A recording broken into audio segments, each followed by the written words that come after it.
Lisa, will you pray the Lord's Prayer with me? Are you ready? Okay, let's roll. That's Todd Beamer, of course, from Flight 93 on September 11th, 2001. So this can just never get forgotten. I'm so glad that it's in here because 9/11, 23 years. I mean, it's unbelievable. And it gets lost because I was a freshman in college. What were you? Senior in high school. You're a senior. Heather was going to tell us she was younger than that. Yeah, Heather was I was younger she than was that. 3. Heather was 3 on 9/11. But it's absolutely beautiful. And this is so, everybody hears some great story and they ask, what would I do in that situation? What would I do if I were in the Birmingham jail? Would I start calling out the white moderates?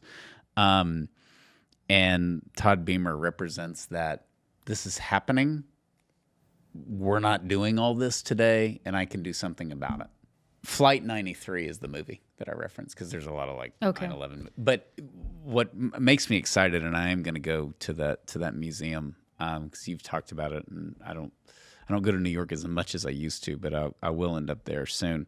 But they do that sequence in the movie. They do like a media thing, and the movie it's an hour and a half. It feels like it's 20 minutes because it's just. Usually what makes a movie is you don't know how it's going to end, and it's the twists and turns and resolution that kind of like make it the experience that it is. Flight 93 is powerful because you know precisely how it ends the whole time. And I don't want to say it has a hopeful ending, but it does. I mean, it's a Todd is in it, I mean, that's one of the characters, obviously, but it's very, very well done. It also, I don't want to word this properly, but like he had guts. MLK had guts. Like life's hard, and that's okay. So just take it on. Like make decisions. It's a I know we've emasculated our society, and we just have all these people that complain about everything and they want every comfort, and like we don't have that luxury. Like America was built on guts and grit and pulling up your bootstraps and getting the job done. And that's what all these examples show. I mean, that's at the heart of America. If we don't do that, we'll fail. Somebody will conquer us.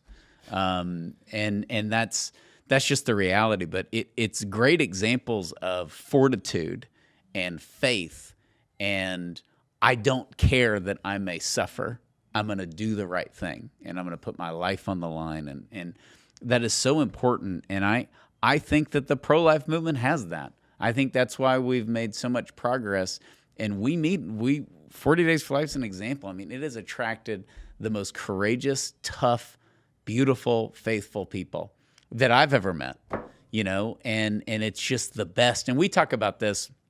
We talk about how many different denominations we have involved and everything. But the theme that I have always noticed is, number one, everybody gets along because it's like all for the cause, right? So there's just that common focus.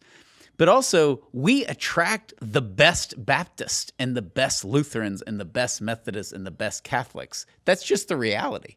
It's people that are wanting to take their faith out into the world for good reason, for hopeful reasons.